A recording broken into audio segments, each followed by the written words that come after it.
건설업TV 권부장입니다. 시설장비 기준은 건설업의 모든 업종에 해당하는 사무실에 대한 기준과 전문건설 일부 업종에 해당하는 시설장비로 나눌 수 있습니다. 건설산업기본법 시행령 제13조 건설업의 등록 기준을 살펴보면 제1항 1호 별표 2에 따른 기술능력, 자본금, 시설장비를 갖출 것이라고 되어 있습니다. 시설장비 기준은 일부 업종들에게만 필요한데 얼마 전과 다르게 대업종화로 시설장비 기준은 업종이 아닌 주력 분야에 귀속된다고 보시면 됩니다. 시원앤컴퍼니 홈페이지로 들어오셔서 공사업 등록, 건설업 등록으로 들어오시고요. 우측 메뉴 중에서 등록 기준 클릭에 시설 장비를 클릭하시면 이렇게 시설 장비에 대한 기준들만 볼 수가 있습니다. 철도궤도 공사, 삭도 설치 공사, 수중 공사, 준설 공사 이렇게 4가지의 주력 분야에만 시설 장비 기준이 존재합니다. 이 주력 분야를 신청할 경우 제출할 서류는 기본적인 자료가 있죠. 구매 영수증과 사진 등을 제출하고 일련 번호 등을 제출하면 실제 여부를 판단받게 되죠.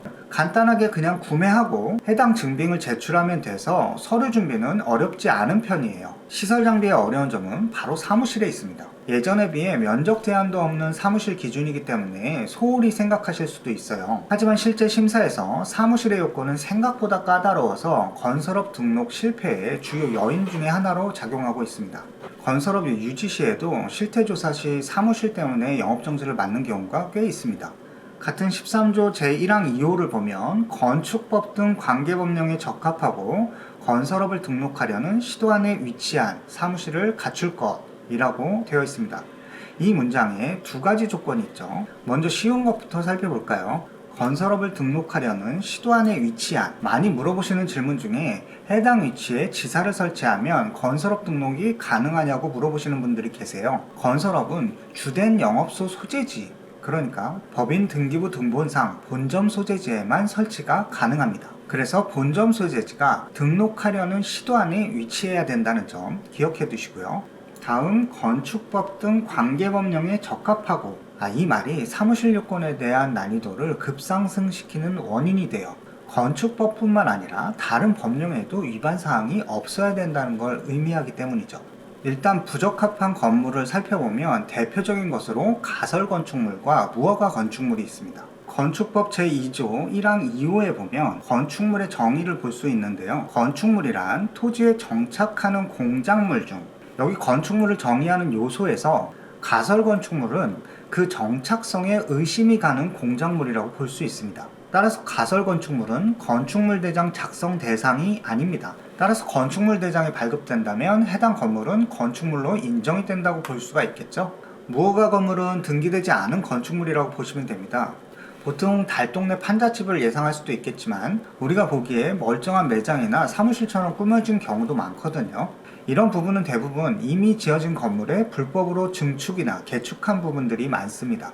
빌딩 사이를 막아서 사무실처럼 꾸민다던가, 층수 제한이나 일조권 사선 제한을 위반해서 더 짓는다던가, 이런 건축물은 왜 유지되고 있는 걸까요? 위반 사항은 금방 적발되지만 내야 하는 벌금보다 벌어들이는 임대료가 더 커서 벌금을 내고도 그대로 유지하고 있는 경우가 많아서 그래요. 단순 임대만 하면 상관없을 수도 있는데 우리의 목적은 건설업 등록이고 이러한 사무실이 건설업용 사무실로 인정받을 수 없는 문제가 발생할 수 있으니 주의하셔야 됩니다.